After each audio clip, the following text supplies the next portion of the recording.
침출수 처리 등 당진 폐기물 매립장 두 곳에 대한 사후 관리 비용이 수백억 원에 달할 것으로 예측됐습니다. 당진시 재정만으로 감당이 안 된다며 국비 지원을 요청하는 목소리가 커지고 있습니다. 충남도와 국토교통부가 예비 타당성 조사에서 탈락한 서산공항 건설 사업 재추진을 위한 논의에 들어갔습니다. 용역을 통해 사업 계획을 보완하고 예타 면제를 추진하는 방안도 검토할 방침입니다. 홍성 산불 이재민들이 피해를 입은 지 약 40일 만에 삶의 터전으로 돌아가기 시작했습니다. 이번 주 임시주택 32채가 모두 설치돼 이달 안에 입주가 마무리될 예정입니다. 원하는 지자체에 자발적으로 기부할 수 있는 고향사랑 기부제가 시행 5개월째를 맞고 있습니다. 기대했던 만큼의 참여는 아직 이루어지지 않고 있는데요. 활성화를 위한 다양한 방안 살펴봤습니다.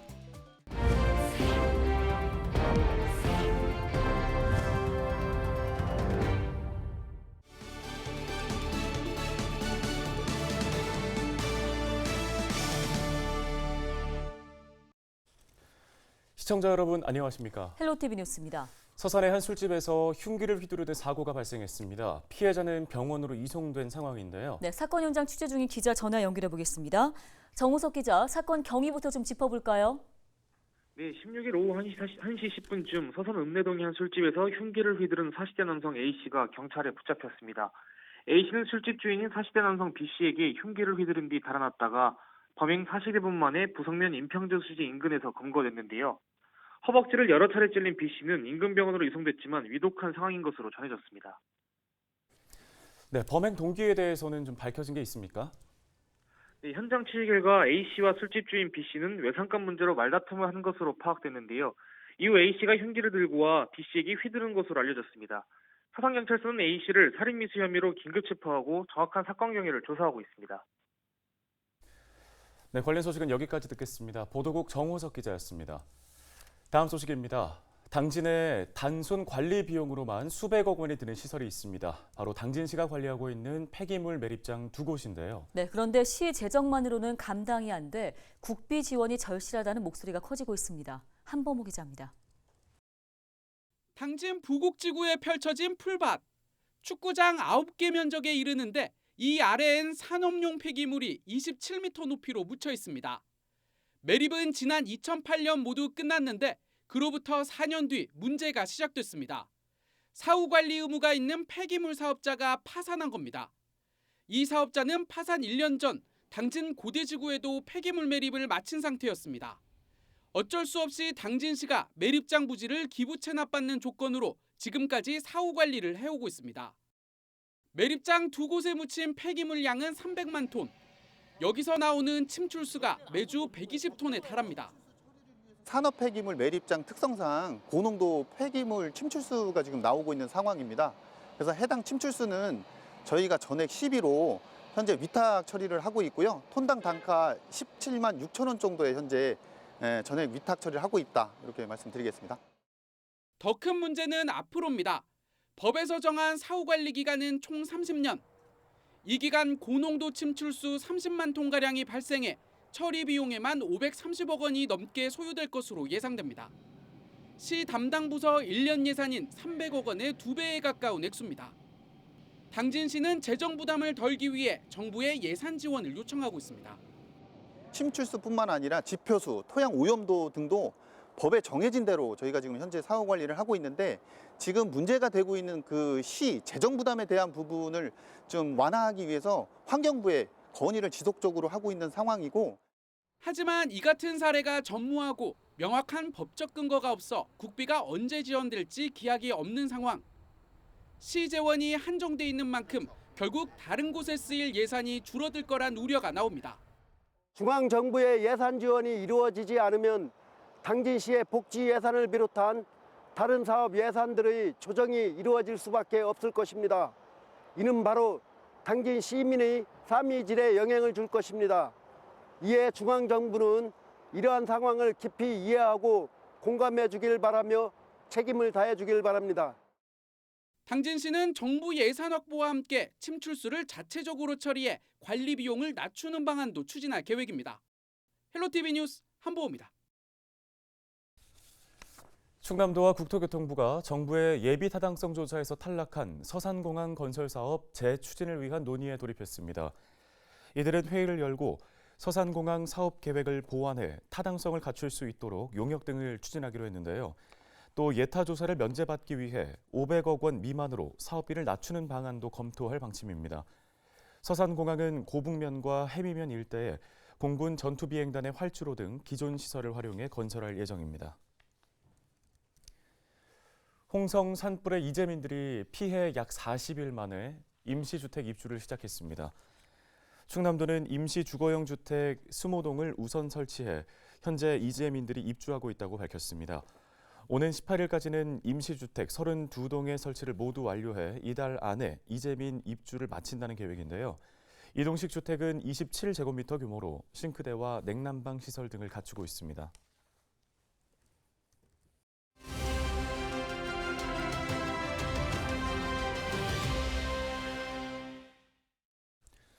다음 소식입니다. 홍성군이 주민주도 마을 만들기 사업을 위해 각 마을을 대상으로 2023년 생각학교를 진행합니다. 네, 홍성군 마을 만들기 지원센터의 이창신 센터장 전화 연결해 보겠습니다. 센터장님 안녕하십니까? 안녕하세요. 저는 홍성군 마을만들기 지원센터장 이창신입니다. 예, 먼저 이 2023년 생각학교 어떤 교육인지 설명 부탁드립니다.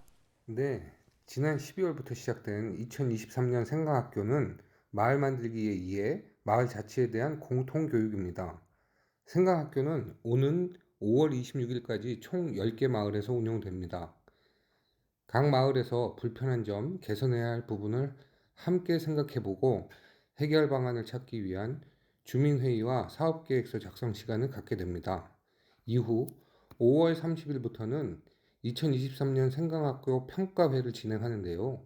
우수한 사업계획서를 작성한 마을을 대상으로 주민 스스로 실천해 볼 수 있도록 소액의 사업비를 지원할 계획입니다. 네, 이런 교육을 마련하게 된 계기가 있을까요? 주민이 스스로 살기 좋은 마을을 만들기 위한 상향식 마을 사업이 추진되고 있습니다. 그러나 마을 단위에서는 아직 마을 주민들이 함께 논의하고 스스로 사업을 계획하는 경험이 부족한 실정입니다. 생각학교를 통해 주민들이 직접 마을의 일을 결정하고 실천하는 경험을 쌓을 수 있도록 이번 교육을 마련했습니다.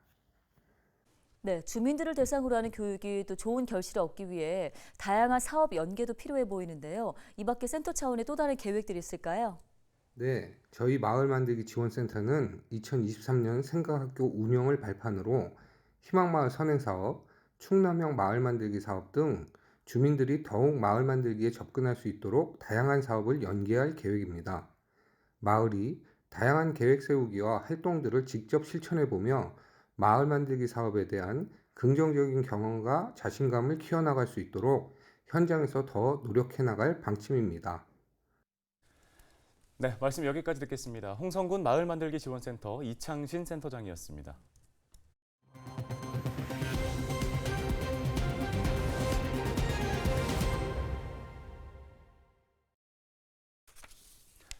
네, 고향사랑 기부제에 대한 인지도는 조금씩 높아지고 있다는 평가입니다. 관건은 활성화인데요. 네, 활성화를 위해서는 어떤 노력들이 필요할까요? 계속해서 김신혜 기자가 전해드립니다. 안녕하십니까, 가수 남진입니다. 지난 1월 가수 남진 씨가 고향인 목포에 고향사랑 기부금 500만 원을 쾌척했습니다. 김영록 전남도지사와 이철우 경북도지사는 상생의 의미를 담아 서로의 지역에 기부했습니다. 지방 소멸을 막기 위한 대책으로 올해 1월부터 시작된 고향사랑 기부제. 제도 자체에 대한 인지도가 높아지면서 유명 인사부터 일반인들까지 저마다 마음을 담아 기부에 동참하고 있습니다.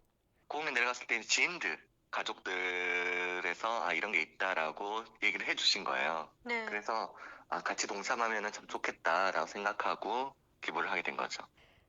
다만 기부 활성화 측면에서는 아직 갈 길이 멀다는 게 전문가들의 의견입니다. 기부자의 공감을 이끌어낼 만한 모금 목적이 구체화되지 못했다는 겁니다. 그러니까 기부하는 사람은 어떤 특별한 관계가 있거나 친분 관계로 하는 게 아니라 자기가 지역을 응원하는 마음으로 기부를 하는 것이기 때문에 각 지방자치단체는 왜 기부를 해야 될지라는 사업 목표를 뚜렷이 하고 활성화 방안으로는 원하는 사업 등을 지정해서 기부할 수 있도록 확대하는 방식이 거론되고 있습니다. 15년 전부터 고향 납세제를 시행하고 있는 일본에서는 이미 활성화돼 있는 방식입니다. 일본에서는 고향 납세제 공식 홈페이지에서 학대아동 돕기 등 지자체의 특정 사업에 직접 기부할 수 있습니다. 이와 관련해 최근 고향사랑 기부금법 개정 법안이 발의됐습니다. 지자체 등이 추진하는 목적이 분명한 사업에 기부자가 지정 기부할 수 있다는 게 주요 내용입니다.